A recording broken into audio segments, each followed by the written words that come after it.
Thanks for downloading this episode from Teachers Talk Radio. You can find the full schedule and listen back to all our shows at ttradio.org. Enjoy the podcast. Hello there, everybody. Good evening, and good evening to all of you who are listening live, and welcome to all those who are listening back to the podcast. I am live here today with Jamie O'Dowd, author of The A to Z Student Wellbeing. We are going to be talking about student wellbeing today, but first of all, Jamie is here as a John Catt author. This show is brought to you in partnership with John Catt Educational, publishers of professional development books and resources that support great teaching. Great teaching is what we're all interested in. Student well-being, interest in student well-being is all part of great teaching. So level up your professional development today and visit johncattbookshop.com to explore the full range of titles and use the code. You see it here on the screen. Use the code JCTTR2425 for 20% off your order. So, Jamie, welcome to the show. Is this your first TTR show? It is indeed, and thank you very much for having me. I'm looking forward to speaking to you about all matters related to student wellbeing. Well, we are very excited. I'm very excited to talk to you about this. As I was saying to you earlier, I grew up in a culture where student well-being seemed to be, inherent in the teaching culture. But before we look into the ideas that you've shared in your book, tell us about yourself. I know that you're in Bahrain and you're assistant head of the senior school, but maybe give us a little bit more. Yeah, okay. So I came to teaching late, actually. I didn't start teaching till I was sort of 27. So I've been in teaching around 20 years and did a variety of interesting and weird and wonderful things before then. I was an actor, managed and ran a nightclub with my brothers, worked at florist wholesalers. And I only mention those things because I think that there's a richness that the life experiences bring you in this job. Moved out to Bahrain 14 years ago with my wife and my two children who were listening in a room not far from here. And they were just babies when we came, 9 months and 3. And now I'm getting ready to say goodbye to one of them as she starts university back in the UK. And my son starts his GCSEs. So we've been in Bahrain 14 years. We absolutely love it here. We love the school that I work at, the community, the expat community. And very proud to have had 20 successful years in teaching, and the majority of that being pastoral leadership. That's exciting. And talking about, how about you getting into teaching and getting in late, like you say, that richness, right? That richness of experience, that varied experience. I'd like to go into another aspect of richness of your experience, and that's your master's. You did a master's in educational leadership or educational management? Yeah, right? Educational leadership and management. Look at that. Yeah. Tell us about that. Yeah, so I'd only just recently completed an MPQH. I'd done that in sort of through COVID, and that was such a fantastic course, and I pursued a wellbeing strand to my project there. But I felt like I really wanted to dig deeper into what it meant in a modern educational context to be a leader of wellbeing when my experiences as a child, as a kid growing up in the 80s and 90s, that well-being was very much sort of secondary to your academic progress. And indeed, when I even started researching when did we start having pastoral systems in schools, it surprised me to find that it was only really the 70s that there was ever really a notion of who within that school journey, within that context, would oversee a child's pastoral care. And I think coupled with that was the fact that my family fostered children for the majority of my lifetime. So I was always around children who had those, well, I say pastoral issues, that's sort of putting it politely for the tone of the conversation. They were damaged children. So being pastoral around needs, we could say. pastoral needs. Sorry to interrupt. That was really rude. You're absolutely right. And going through school, and even though I had a fantastic childhood myself and a great schooling, just looking back as an adult and looking at where there were missed opportunities to support me when I had certain needs, whether that was just natural growing up or when I started, perhaps my behavior needed bringing back into line, as any 14, 15-year-old boy sometimes finds, that there was an absence of that. And there was just an automatic blame on the child, whether that was myself or these foster kids that we had in and out of the house. There was always a get-out clause in education that the kids are naughty. And, we've done what we can and grades are suffering, but we've got to protect the school. So the reason I went into the master's course was to say, okay, well, that was then. And I can't, we can't linger in what the past was.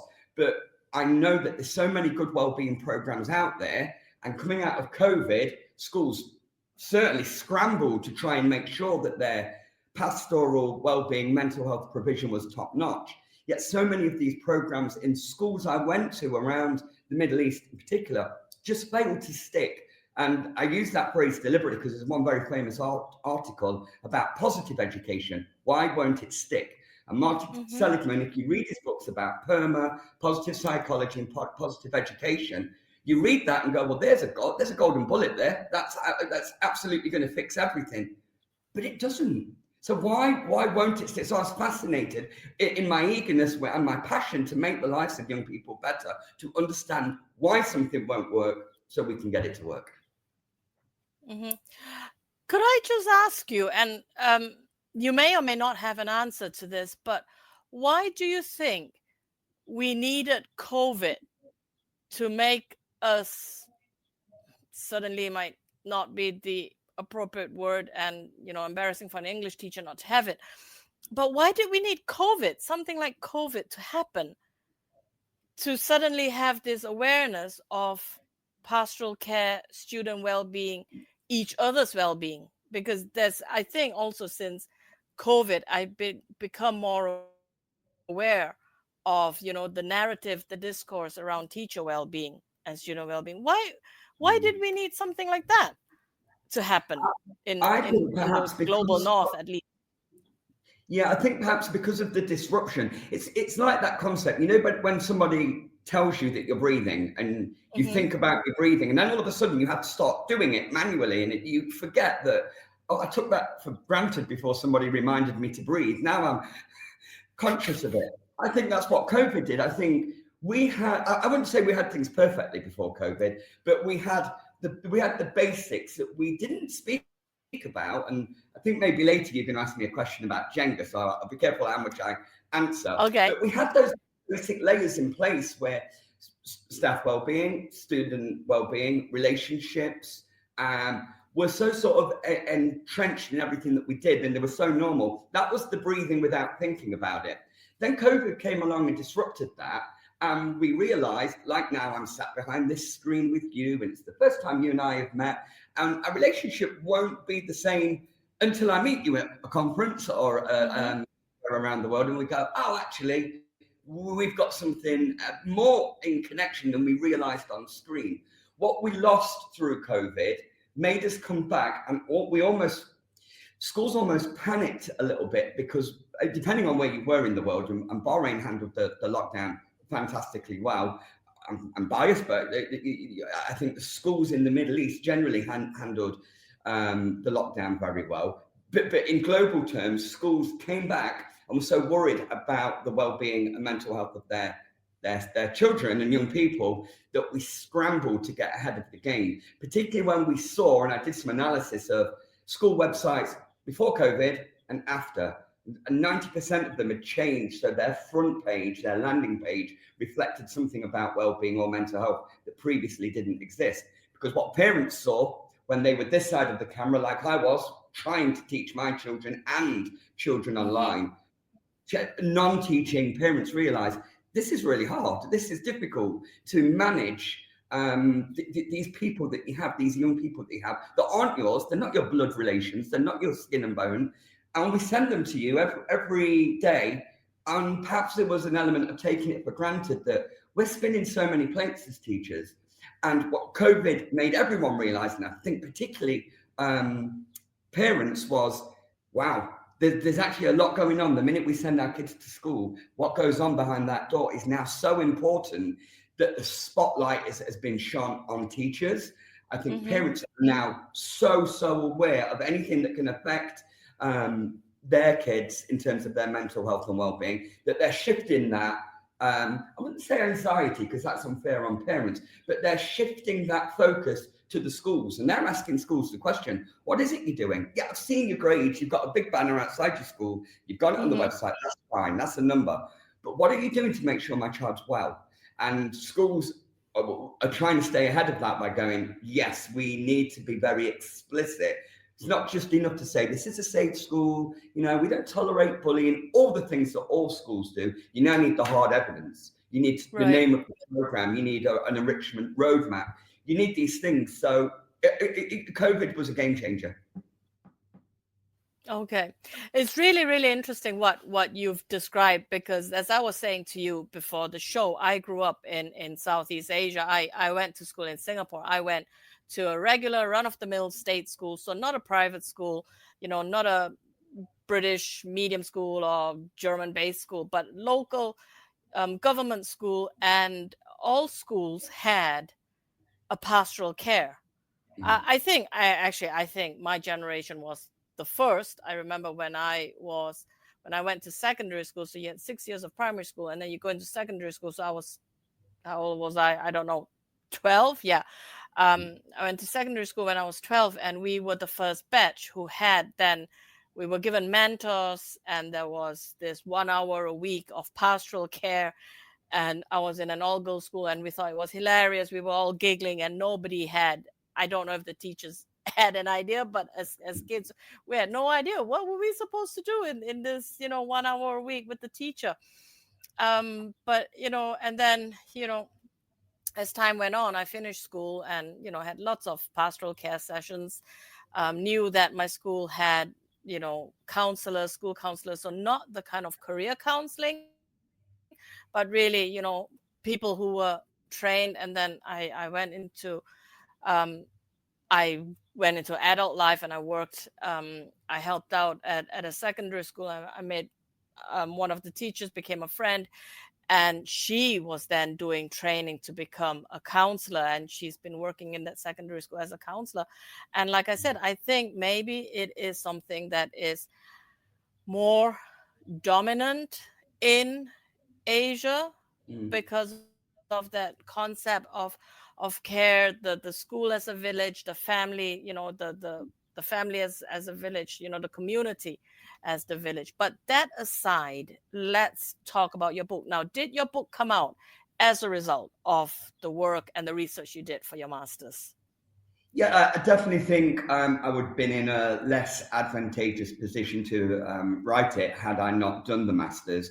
There was, I suppose, a certain degree of luck to how the book came around, which is that Roy Blatchford, the series editor, does work closely with our school. And I think even before his first book in the series came out, him and I would often speak when he came to visit Bahrain about all aspects of teaching and learning. When you just get that person who is so knowledgeable, I still think that I'm relatively early in my career, even though I'm getting on a bit. I'm 47 and I've been teaching 20 years. I look at people like Roy and really want to sort of take what I can from their knowledge. Now, when he did share his first book with us, and in true Roy style, said, right, give me some feedback about this. And he's open with his email. I said, well, Roy, I mean, you've missed a trick. No well-being. In fact, there's nothing in the A to Z of well-being. I know at the time, I had no idea that he was extending the series. So he said, okay. And he tested me a little bit. Write me a couple of chapters. I could write 2 A to Z's. So I sent a couple in. And actually, when we then said, yeah, let's go ahead and write the full book, I realized just how much I was drawing from that research, because a master's it's intense. The dissertation did take. I actually took an extra year to write it because I wanted to get it right, because it wasn't about getting the qualification. It was about proving and knowing and offering the the community something that might be of benefit. If you're putting a wellbeing program in, what are the things that will ultimately lead it to fail? So I don't think I could split the two. I don't think I could have done the book without the master's research as that evidence-based. Okay. And I mean, Roy is wonderful. I interviewed him about one of his other A to Zs, and he's lovely. He comes with so much experience. I just have to share with you, you said, that you feel that you're just at the beginning of your career. Have you ever read, I can't remember off the top of my mind who the author is, but the 7 stages in the life of a teacher? Where come across that, no. Okay, I'm gonna have to look that up for you, but you have the 7 stages, not related to student well-being, so we digress here. But the first stage is, when you're it's all about survival. You've just qualified, and you're in survival mode, and then as you go on through these stages, at some point, you come right at the end is just resignation, or where you think, oh, I've done everything. And I think you're there kind of in the middle, one of the middle stages, where you found a passion, you found something that you're really passionate about and want to work on. So you're there. I have to get the article to you. But let's come back to your book.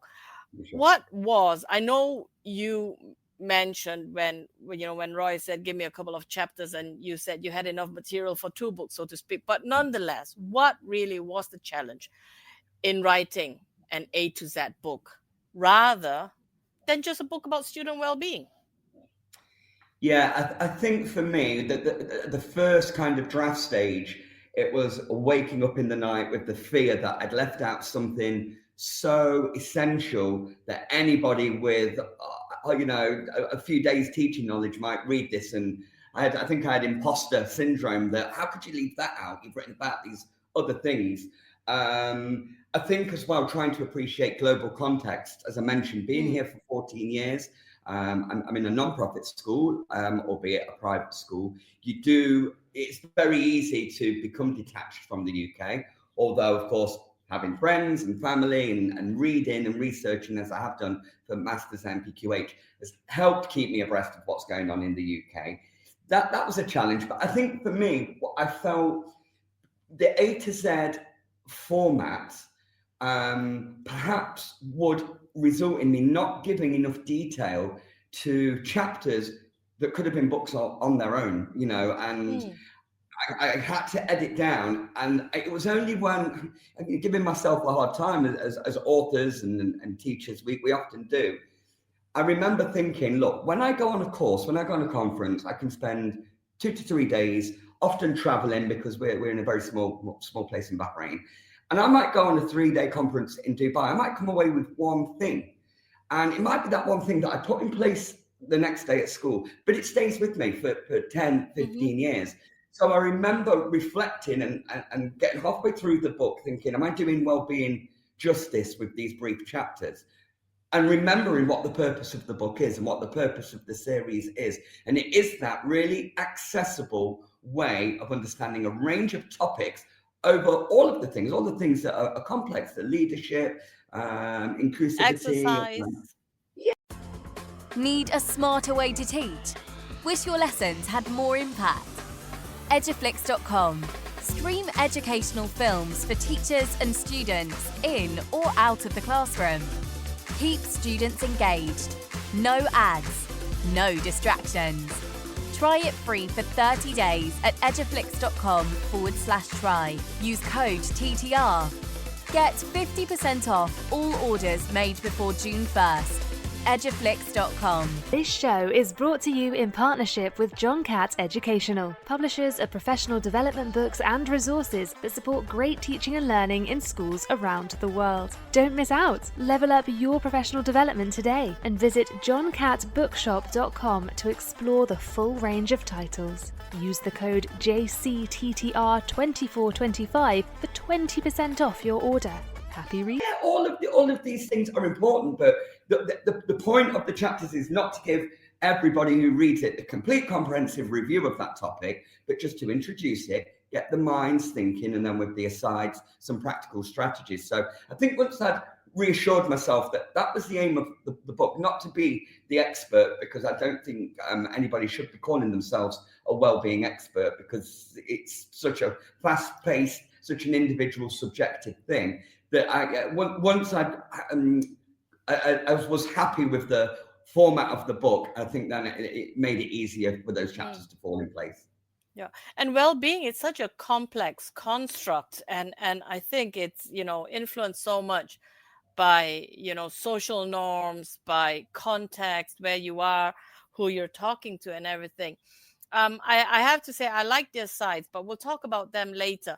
So how did you actually choose the A to Z items? I mean, you were saying like you spent hours wondering, oh no, you know, I put this in, and somebody might come along and say, why didn't you put that in? So when I spoke to Roy with his A to Z, what he'd done was that he had, if I remember rightly, interviewed a bunch of people or had them, you know, listed, and then he'd pick out from that for his A to Z book. How did you choose your A to Z items? Yeah, so I first started with a Google Doc with the letters down the side, and then just everything that came to my mind with that letter. I just completely exhausted everything that in my previous writings, whether it be masters or MPQH, was relevant. Then what I did was I deleted where there was any sort of overlap. Some things felt like they were encroaching upon each other. But then I did a lot of kind of research.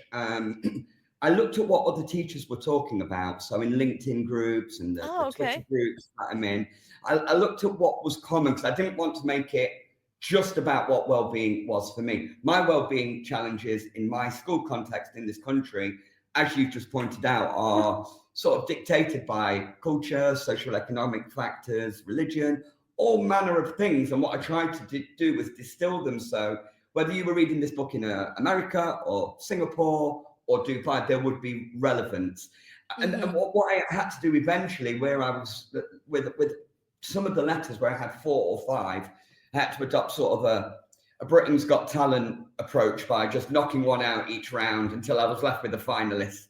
So I was playing them off against each other, thinking in my head, who would win in this battle if they were vying for a place in the final book? And then in my mind, just giving them little summaries, give me a pitch. Why should I have behavior over boys? Because boys have their own well-being challenges, and I wanted to think about something gender specific. So yeah, I played a little bit of a knockout game. It took a while. It wasn't easy. Was it fun though? You have to make it fun. I adopt the same technique when I'm trying to decide which takeaway to order. I line them all up and then knock them out one by one until I know with what I want to eat. Oh gosh. Okay. So I love the format of each chapter. And when you were saying, that when you described it, where you didn't want it to be overly complex and something that people could relate to, that was one thing that struck me as well, that as I was reading, the different items in the A to Z, sometimes I did think to myself, oh, I'd like to read more about that. And then I'd start Googling it to see, what other people had said. I especially like the asides. Tell us how you came to that. And one question I had actually about the asides was this based just on, it might be in the introduction, and if I missed it, I'm sorry, but was some of that based on the research that you'd done, or was this observations that you'd made yourselves and just kept notes ready to be used in a book someday? Tell us about the asides. Yeah, I think teachers are magpies, right? And when you're fortunate enough to go to different schools, like my job takes me around different schools. We've organised a wellbeing conference here because, as I mentioned, Bahrain, very small. All of the schools around this area, we find we end up in Dubai, a bit like schools in England might end up in London or Manchester. So we formed a little bit of a collective, people who do wellbeing, and we've organised teach meets where teachers come along. And I like this idea of being a magpie, whether I'm observing lessons in my own school, whether I'm an inspector as well. So I've done a couple of inspections and been around schools. And I don't think I have a great memory generally as a person, but when I see something that works, And it's amazing that quite often, like I mentioned about conferences, it's often the most simple things that you almost kind of smack yourself in the hand and go, why am I not doing this? Why is everyone not doing this? This is so sort of simple and effective. One thing I tried, because I'm a media studies teacher and I teach that at A level, so older kids, 17, 18. And a couple of years ago, in one of my classes, I told them I'd just been on a conference and I don't have a young class. I just want to try this with you. And it's just like a reading. It's like story time. And you're going to hate it. And, just give me feedback at the end. And they said, we have to do this every lesson. I said, I was only trying it out I wasn't actually saying we use it. They went, no, we'll take it in turns. We'll all bring an article in from the news or a website, or we'll bring a TikTok in and we'll sit in this circle and we'll talk. That's all it was. And I've just seen another teacher use that. So to bring it back to where the asides came from, I've got to kind of apologize or give ownership to everybody who's ever had me in a classroom to say only a very small percent of that is me. The majority of it is what I've seen and what I've really appreciated in other colleagues, because I don't think we do enough as teachers to share, because we are so busy. We are so bogged down in rightly so, what is the nuts and bolts of our job, being with the students. But when we get that opportunity to go out, it's like going to a market. You pick this up and I don't see that in my country, I'll buy that. And you just go back with this, this rucksack of ideas in your side, or basically 20 years of magpieing and borrowing those ideas from colleagues. Wow, I love the analogy. I've just written that metaphor, teachers are magpies. I never thought of it like that. I tell my students, I'm going to have to use that, because I work with young people who are going to become teachers. And I tell them that you've got to be like a circus act and have all these tips and tricks and tools in your back pocket. But I think magpies might work better with them. So I loved your A to Z. I mean, because for me personally, I've never put so much thought into student well-being. I am concerned about the well-being of my students, of course, but never really sat down and thought about it. I loved your A to Z items, and I'll tell you later which ones I like. But first of all, with you being the author, tell us your favorites and maybe elaborate on a couple of them. I think I actually it's been a while since I've read the book, but I've read it so many times in the draft stage, it's almost committed to memory. But I think at the start of G, gratitude, I think I make a disclaimer that I say, this is my personal favorite. I think I'm actually quite new to gratitude as a concept, and that I was exposed to that kind of through PERMA and positive education. And I would openly hold my hands up and say, even as an English teacher, that's my main subject, I misunderstood the concept of gratitude. And the reason I wrote about it was not because I think if I did, everybody does, but it's so much more than the please and the thank yous. I've been very fortunate to have spent time working in South Africa, in a township, and in Thailand, again, in villages. And where I've seen children have the least is where I've seen the most gratitude. The gratitude shown just to be in education. The kids in the Thai villages, I've worked out in the South African villages, who walked 2 hours to get there, are so grateful to be there. And I don't mean that in a patronizing way. It comes across quite sort of, everyone should be grateful to be at school. But the journey, the physical and emotional journey they have to get to school, their well-being, despite them having far less resources than some of the schools I've been around the Middle East, where wealth is greater, it's been the highest, because they find the beauty in what it is they're doing. They find meaning. And even in the young people I work with on a daily basis, where I have to try and reframe their thinking and their brains by using gratitude, even the most stubborn student who, well, I'm not, nothing, everything's bad, life's awful, it's terrible being 14, nothing to be grateful for. But you take school out of that and you take whatever's going off for them and you say, well, what did you do at the weekend? Oh, well, I actually played football and scored 4 goals. All right, well, no, should we be grateful that you're going to get to do that again this Saturday? Well, yeah, but that doesn't count because that's not school. No, It's not what we're saying. Yeah. And it's about reframing. So that kid who comes in like that, all of a sudden, because you've got them speaking and appreciating that, you know what, life isn't so bad. Might just have had a terrible lesson, or might have just fallen out with my friends. But when you just reframe, I suppose there's a little bit of manipulation in there. Let's get the thoughts in this direction. Now let's come back to the thing that you're really upset about and approach that now with a bit more of a positive outcome. It's kind of common sense. So that was one of my favorites. I liked the chapter that I wrote. I think it's about knowing. Knowing. Yes, knowing, knowledge. Yeah. English teacher, I'm spelling it wrong. The chapter Knowledge. About knowledge. Knowledge. And thinking about, because I'm interested as an English teacher in the language children use and young people, how it evolves. As I said, I've got an 18 and a 15-year-old. And the word skibbity, that was the buzzword of the day only a few weeks ago. Now, if my son's listening to it in his bedroom, he'll be cringing, going, oh, Dad didn't just say that, did he? So I'm interested in, as teachers, we don't need to be native speakers of their tongue. We don't need to know every meme and you know, is Fortnite in, is Roblox in, but just having that knowledge of what it is to be a young kid today.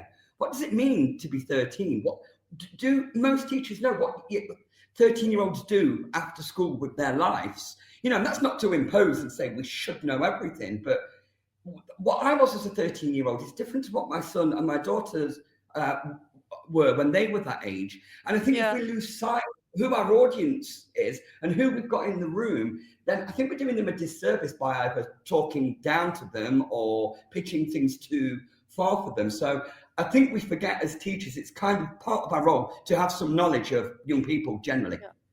And you don't connect with them, I think. And that is one thing that I try to get across to my teacher candidates. The knowledge I didn't call it knowledge, but I said you got to know what your young people are doing, not just what young people are doing now, because you're still in teacher education, but you know, years from now, when you go into the profession, the kids that you're working with, they're going to be a different generation from, you know, the ones who are this age now. And you've got to know, because then, you know, it helps to build rapport.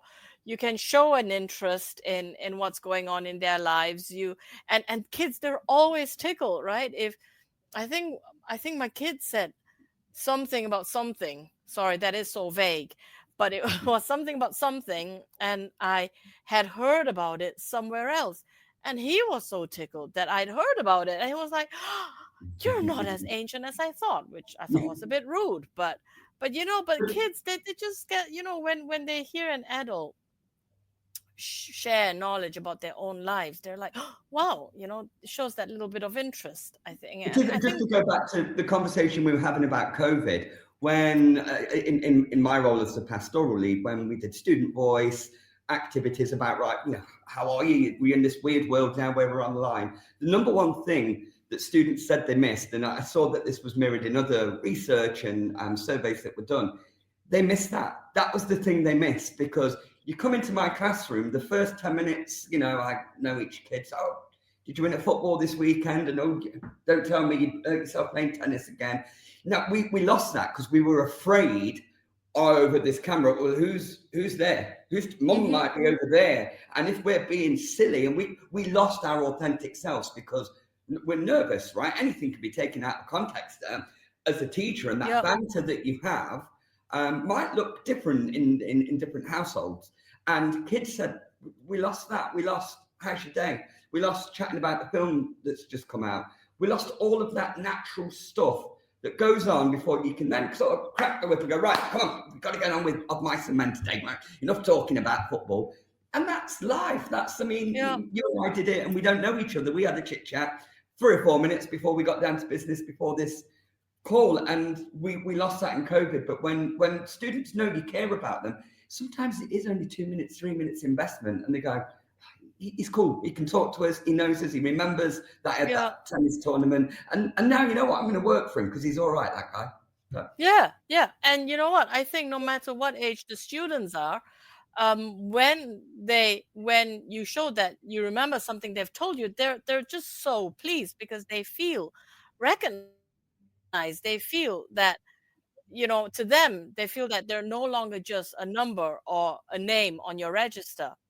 And my students have said it to me before, and my students, I don't know why we seem to think that student well-being is predominantly for those in compulsory schooling. At university we have that as well. Mental health is an issue, and I see it with my students. And when I think I said, one of my students, her family has chickens, and I had her, I think, a year back, and I met her and I go, "Oh, how's your chickens?" And she goes, "Oh my God, Miss Kuttig, you still remember my chickens?" And I said, "Yes, I know you had chickens," and things like that. And it's that connection. And actually, when you were talking about banter, I thought to myself, see, B.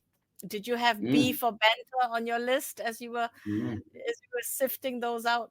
Do you have another one, or can I ask you about the ones that I thought were really interesting? Something underrated? You know what? I mean, it was a bit of a cheat, really, when I put treble Z for sleep, because what else do you put for Z? I mean, zoos are good for your well-being, so we could have talked about that, but it would have been a bit disingenuous. But I mean, I think sleep. Yeah, I think sleep is, I mean, even for adults, I struggle with sleep. One of my children struggles with sleep. And then through the well-being data, we use a platform called Komodo, which gathers well-being insights and data from thousands of schools, and they publish an annual report. And I don't think this year, but last year, sleep came up as one of the biggest factors, and that crosses cultures, socioeconomic barriers. It crosses everything, because the culture around sleep now with devices, and when I've been on holiday with my kids and we share a hotel room, just the ding ding, there's no escape. And when me and my daughter took a little holiday just us two a couple of years ago, and this was happening, it was the next day I said to her, "Why do you keep it on? Why do you not switch it off?" And she said, "What if I miss something? What if something has happened?" And I've only asked her this recently, actually. What if something's happened? What if someone's tagged me and it's a horrible photo? The fear of missing out is all linking into sleep. And I know I've learned as an adult, I can't go to bed and scroll for 30 minutes, because whether it's football and I get anxious about whether my team are going to make it to the Champions League, or whether I've seen something that's excited me about going to school the next day to try this out. I know how my brain works. And the minute it starts going fuzzy, I'm done. I won't sleep till 2:00. So I think the chapter on sleep is really interesting, because it's a massive battle for young people. Did your team make it to the Champions League? We will find out on Sunday. We need to win and one of the team lose. So we're almost there. I'll send you an email. I'll let you know. Okay. You send me an email and I'll send you an email about the 7 stages in the life of a teacher. Okay. Well, you were talking about the phones and all. At home, we have a policy, well, apart from the adults, but with the kids, no phones in their bedrooms. So their phones stay in the living room and they get it in the morning after they wake up and before they go to school. Yeah. So tell me about Jenga. You had that.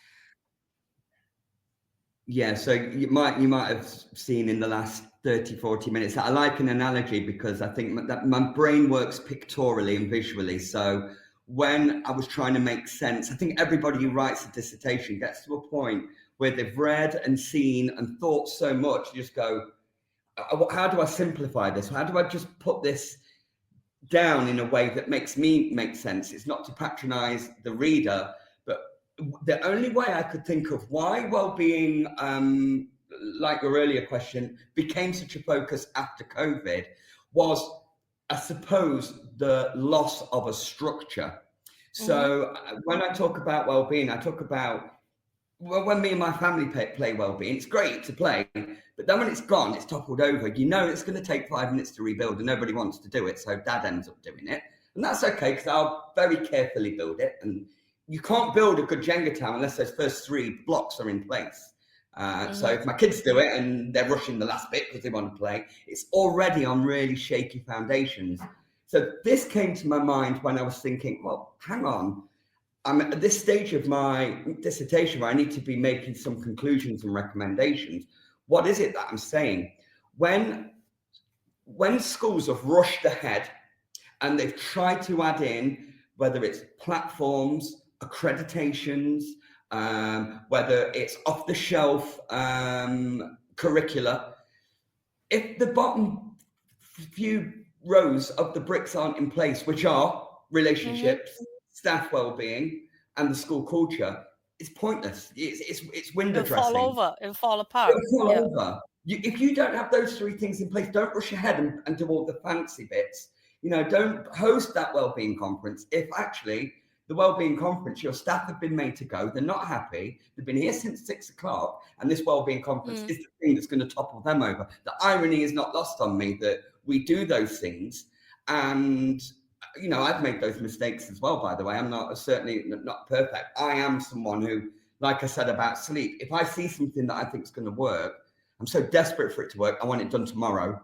And that can often also cause a Jenga tower to topple over. So that was my way of kind of bringing my research to something visual and kind of easy to see how those things might just tip the balance. So really, and I think a lot of dissertations do this, right? You hear studies that have spent millions and millions of pounds on, and the findings are, eating too much cheese is bad for you. Well, is that it? You spent 10 years researching that. And I do feel a little bit fraudulent in that respect by going, well, I did a master's for 4 years. And what I'm here to tell you is everything you thought that you knew was true is true. You've got to get the basics right before you go on. But it's a bit more complex than that. But that's the summary. Okay, cool. That was a good one. I loved the pictures as well. I mean, the image. It just made it, really, really clear. I love a good diagram picture thing. Ill-being, you had under I, ill-being as opposed to well-being. Why? Yeah. Why ill-being? I debated that one the most. That was the one I was least confident in because it's not a thing. That nobody, we have safeguarding on our pastoral agendas and there's books about all, and there's nobody talks about well-being. To be honest, I don't know if it is a thing, but the point I'm trying to make in the chapter is well-being gets a bad press in a lot of areas. And actually, in some conferences that I speak at, I talk about well-being almost becoming a dirty word because it's almost like some teachers, particularly if they've heard me speak 3 or 4 times, will roll their eyes and go, oh, it's him again going on about well-being. We get it. COVID, well-being, let's all, look after kids. But the ill-being takes a bit of a different slant because I'm not necessarily just thinking about emotional well-being. I'm thinking about how difficult is it in our job? And I teach senior school kids. My wife's a nursery nurse teacher. Now, she deals with snotty-nosed kids and kids falling over and seeing different bumps and bruises on kids all the time.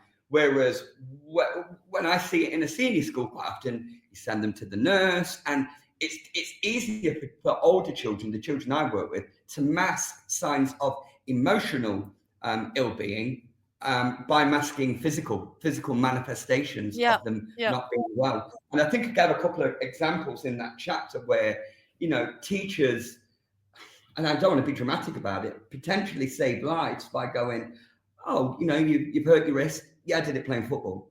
And then next week, is that wrist done yet? Yeah, well, it's not because I'm not allowed on my bike anymore. And that teacher's gone, hang on, football last week, cycling this week, it's not matched. And it's been, found out that actually that kid's been hit around at home. Now, again, maybe because of my background with these foster kids and always being conscious and being a father myself of if my child's physically hurt, I can see that. And hopefully there is just a logical explanation to it. As teachers, I hope nobody would ever want to take the risk of missing a sign and not necessarily raising a flag about that, even if that just means passing it on to the safeguarding lead or the nurse for further investigation, because we do worry about upsetting parents. And, if you get a call and the insinuation is your child's got lots of bruises, what's going on? There's a right way to do that. I mean, if I took that call about, my son who's 14, plays football and rides a bike, I'd be really grateful. I'd go, thank you, appreciate that. But we can explain those things. I think, in Casey and in light of Every Child Matters and all the horror stories we've heard, Victoria Clumbier and Baby P, I think teachers, we're under a lot of pressure at the moment to get everything right. Parents have a lot of power, but I think the chapter was relevant because let's not forget, over everything else, what our primary job is, and that's keeping children safe. I'd much rather, duty of care, and let's make sure that always stays the priority, and let's not worry about upsetting people by doing that. Let's make sure that's a priority.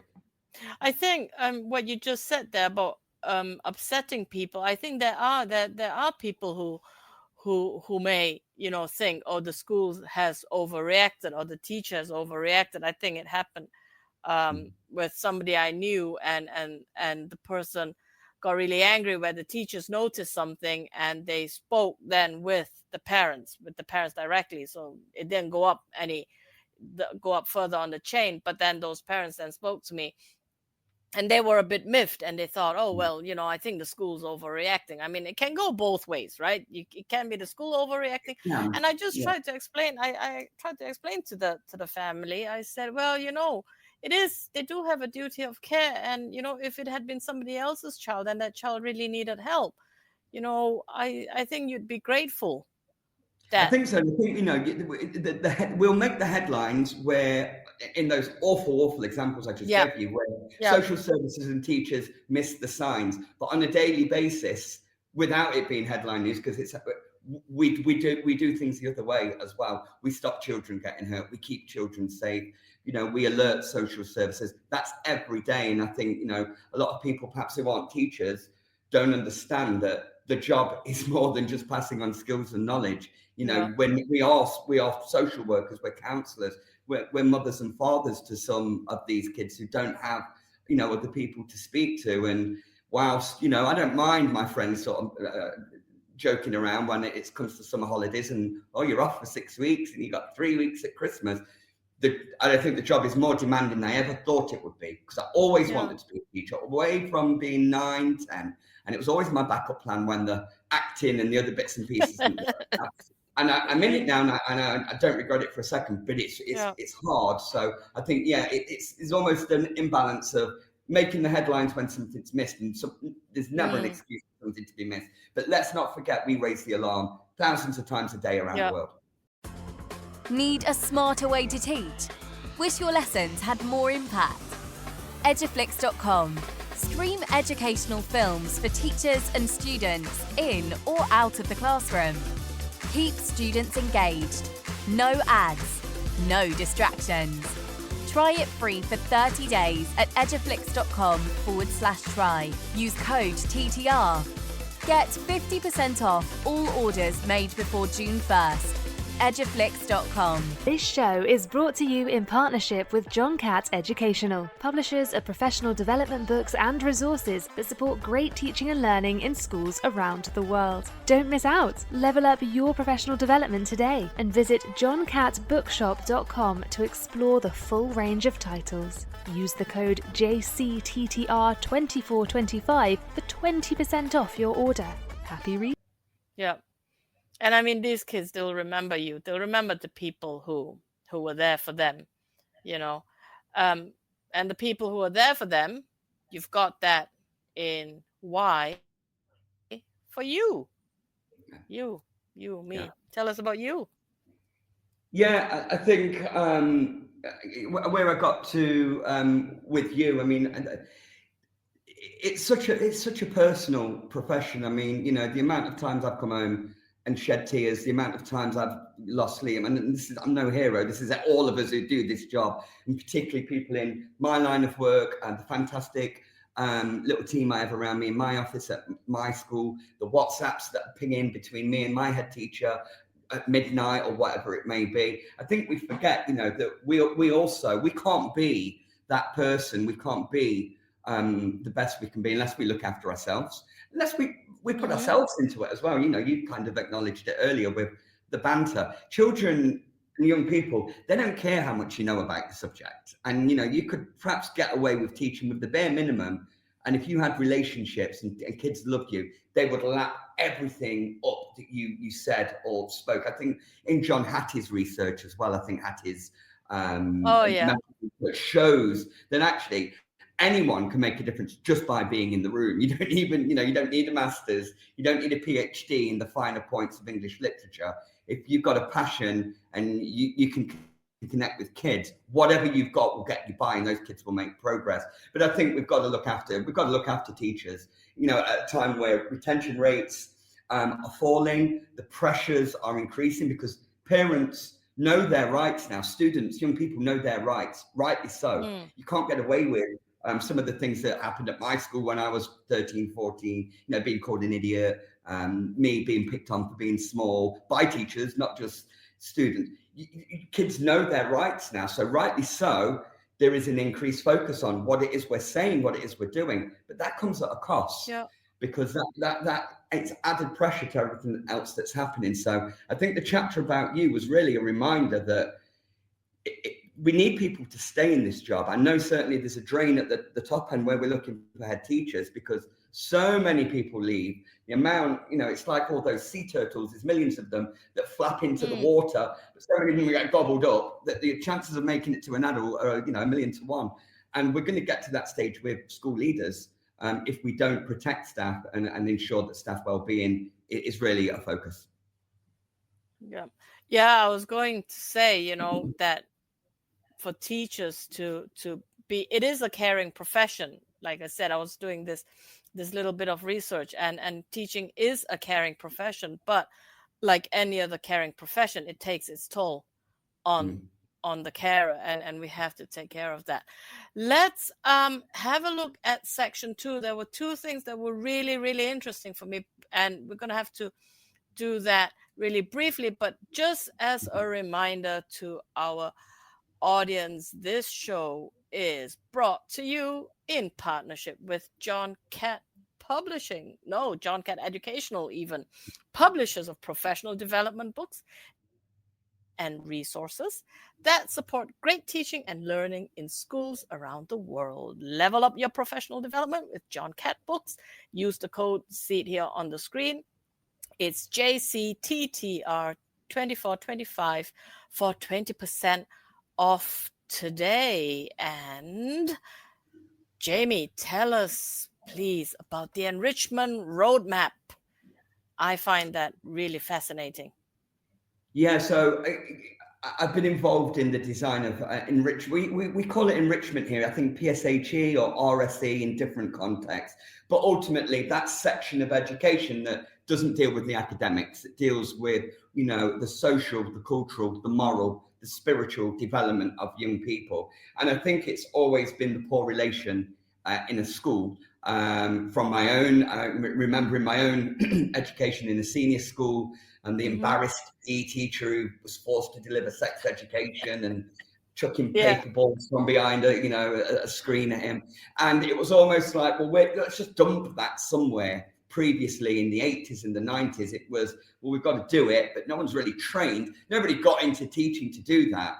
And I think where I was at a crossroads when I didn't know whether I wanted to be a social worker or a teacher, it's perfect. It brings a cross section of the things that I find really interesting. I love my subjects that I teach, English and media studies, but I'm really, I feel we can empower teachers to actually raise better human beings at a time when the world needs them. But I don't think it's been ever more critical to, 1, be a good parent, but 2, raise children in this global village we're in now to be role models for the world. And I think the idea of an enrichment roadmap, instead of blundering through, like I've seen some schools kind of, well, the year 8, let's do something on bullying. Well, year 9's got to be about drugs and vaping. To have something mapped out where you can say to parents, this is how we're going to help you, raise your child. You're going to do the majority of the work. But in school, we're going to take them, and, the roadmap spirals round. We're going to take them on this journey to make sure all of these points are covered at age-appropriate times in their development. So somebody somewhere is having those conversations. And the way we've designed that is that at the right junctures, appropriate people are delivering that material. So it's not the embarrassed geography teacher who's been forced to deliver sex ed talks. We've got school counsellors, we've got people trained. So we've really tried to roadmap that out so we can show to staff and students, we have a plan. We know where we want you to be, whether you leave us in year 8 or year 13. This is the kind of person we're trying to raise. So I think it's an important document to have for all schools. Yeah, I love it. I love the concept. I really love the concept and what you're saying with, the age appropriacy and having that roadmap. And I think it shows that, a lot of thought has gone into it in, by the school, where they're not just thinking about, the curriculum,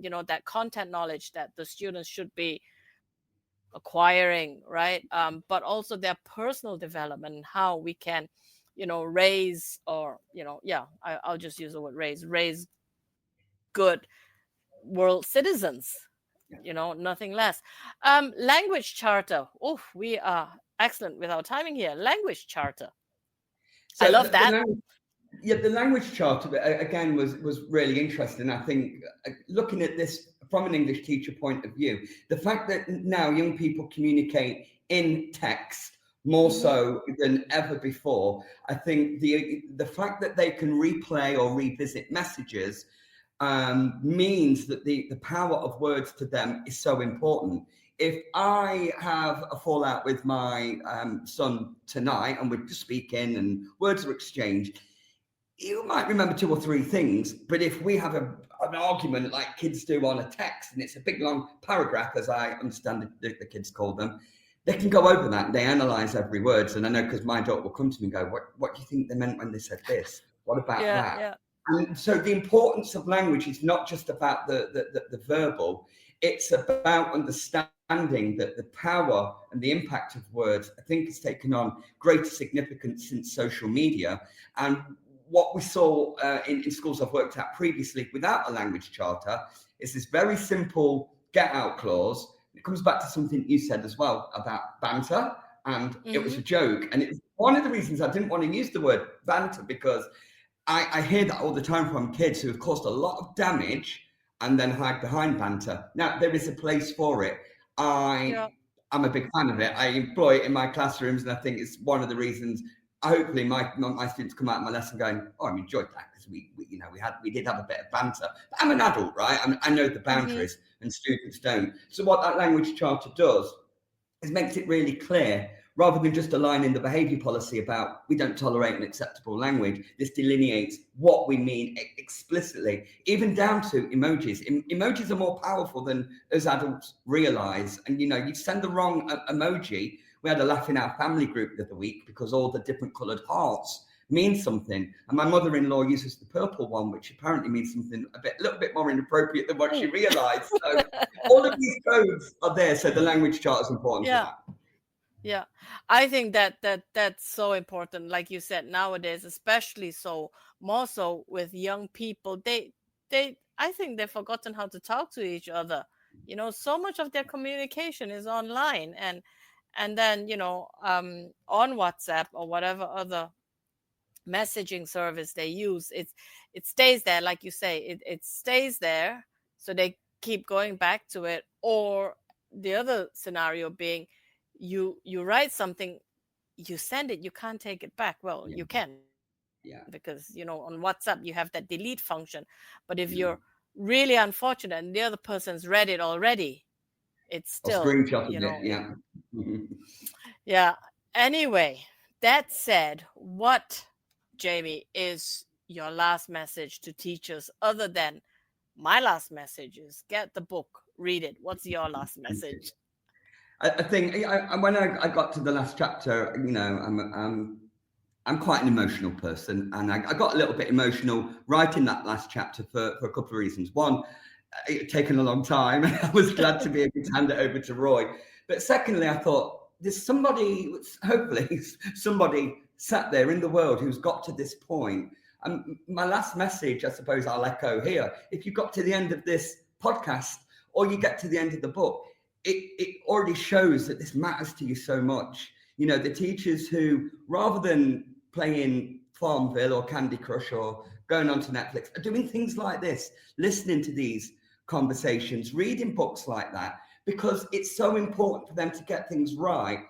I just think I encourage you, even when you have a bad day, and we all have them, even when you think, this might not be the job for you, there's a kid somewhere who every day thinks about you. There's a kid who's 27 now who perhaps wouldn't be there if it wasn't for you, because you did something, and it might be something you can't even remember. A little gesture, you said something, you checked in on them, you made that phone call home that stopped mum and dad doing that thing that was going to tip them over the edge.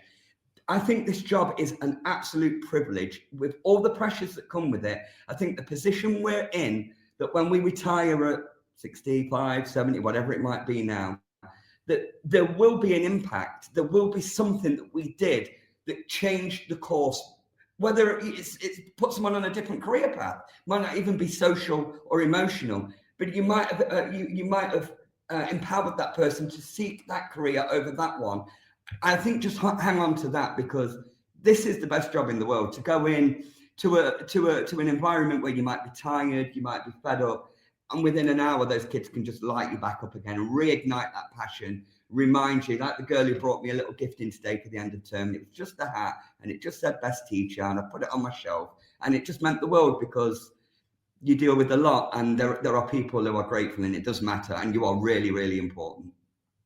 You've just put the weight of the world on our shoulders there, Jamie. On that note, our dear listeners and viewers, have you subscribed to our weekly newsletter yet? It's called Soundbites and Insights, and it's delivered to 10,000 educators a week. It contains a curated selection of 4 standout TTR shows from the week, exclusive discounts, and exclusive offers from our sponsors. Sign up on our website at ttradio.org/newsletter. I have been talking with Jamie O'Dowd, author of A to Z of Student Wellbeing. This show has been brought to you in partnership with John Catt Educational Publishers. Thank you for listening. Thank you so much, Jamie, for your insights. It has been a pleasure talking to you. You've been listening to Teachers Talk Radio. Tune in live and listen back at ttradio.org. We look forward to hearing from you next time on Teachers Talk Radio.